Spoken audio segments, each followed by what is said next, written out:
Suppose you ask a question to AI, you will be able to get the response. You ask AI to give an image, you will get the image. Have you ever thought how AI could be able to provide this? What powers AI? Are they algorithms? Are they models? No. Majorly, this is powered by AI chips. In today's episode of Truly AI, we look at such silly, small silicon particles which could be able to power the intelligence. At the end of the session, you will be able to understand what are AI chips, what are the different AI chips, why there is a mad rush by different countries to acquire chips, manufacture, design, and acquire the data centers, etc. I am Dr. CBA. Here we have two bowls and one bowl filled with water and a number of spoons. Take one spoon and we try to transfer water from this bowl to this one at a time, serially, sequentially. Yes, of course, it will take a lot of time to transfer water from this bowl to this.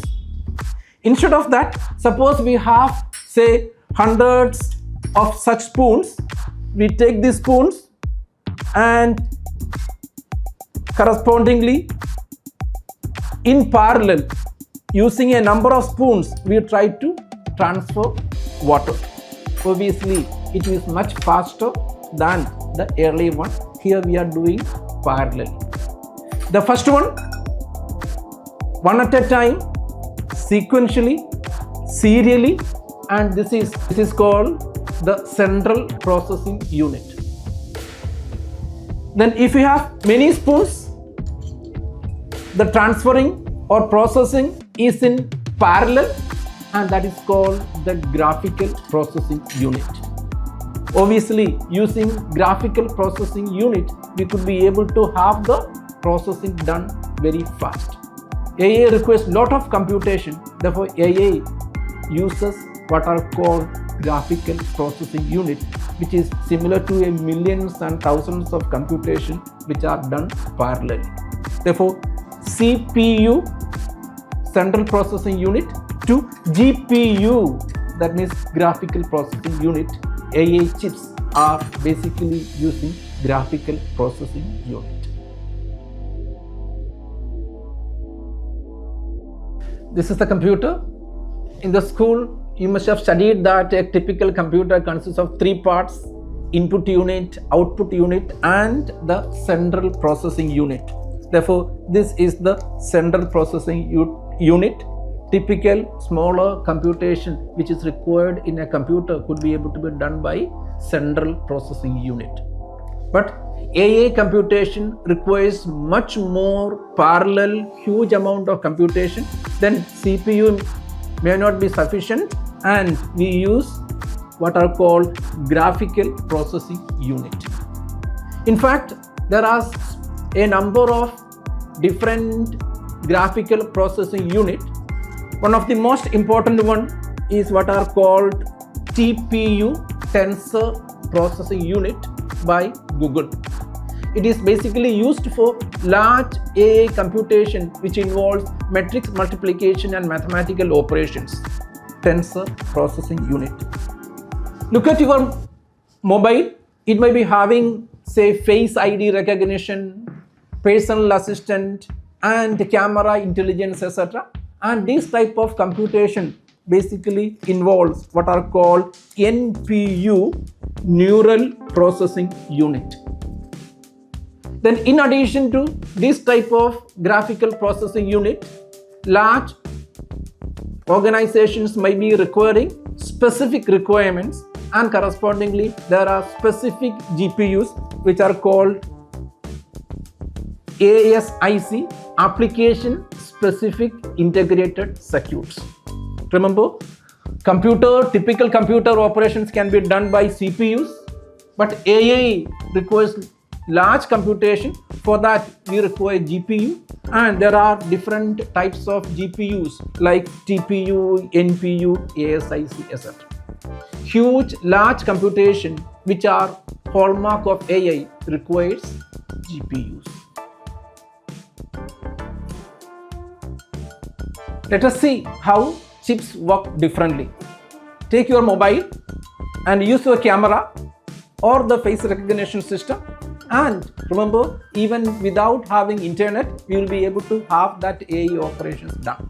Therefore, because the AI is within the device, even without internet, you could be able to do such operations. You may not require large scale GPU for that because computation involved is less. Instead of that, suppose we use a large language model. You write something to this Gemini and your query will be taken to the server and operations will be undertaken in some data centers, and correspondingly after some time you will be able to get the response. You require internet to carry your message, and processing is done at some other location in big huge data centers which involve large number of GPUs for processing it, and the response is delivered back to you. This may be requiring internet. Therefore, we have seen two types of operations. Within the device AI, with lesser computational power, you will be able to get it, and using internet and using data center operations, servers, etc., we could be able to get the operations done. Where exactly the chips lie makes a big difference. Therefore, you must have noticed that where exactly the GPU lies is very important. Correspondingly, it may be taking more time and it will be much costlier also. Then correspondingly, depending upon the operations, whether it is done within the device or on the cloud, correspondingly the operational efficiency also differs. The biggest AI race is not about the large language models or chatbots or AI capability of similar type, but is on AI chip race.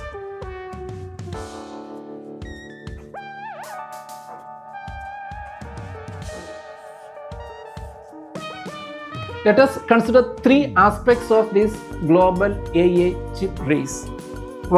First one, this is with respect to design. The major company which focuses on design and architecture of AI chips is NVIDIA. The second aspect is with respect to manufacturing.